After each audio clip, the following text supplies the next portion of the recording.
no? Peekaboo! Daphne!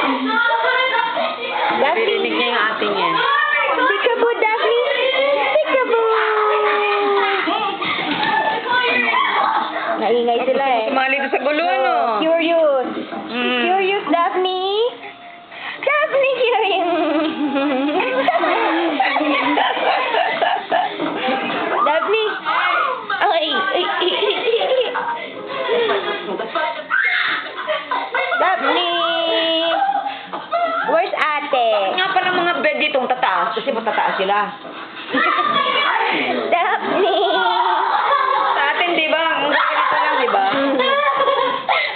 Wait, not here, Kaya guys! hindi maganda yung tulog ko doon sa bed ko eh. Hindi ko gusto yung bed ko. Unang-unang taas nga. Naiinis ako. Tsaka nga. Daphne!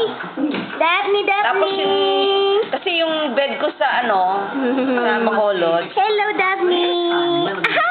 Parang orthopedic. Ayoko kasi nung malambot eh. Ayoko yung gumagano. Baliktad sila, Wayne. Gusto nila yung malambot. Ayoko nun eh. Daphne! Daphne, what are you looking? Eh, mas masarap ang tulog ko doon sa ano. Ako namimiss ko yung aking pillow. At saka yung aking bed. Yung pillow ko. Lambot-lambot. Ganda-ganda nung pillow ko. Peekaboo! Peekaboo-boo! But that was interesting. Ayan, nakikita niya yung ate niya.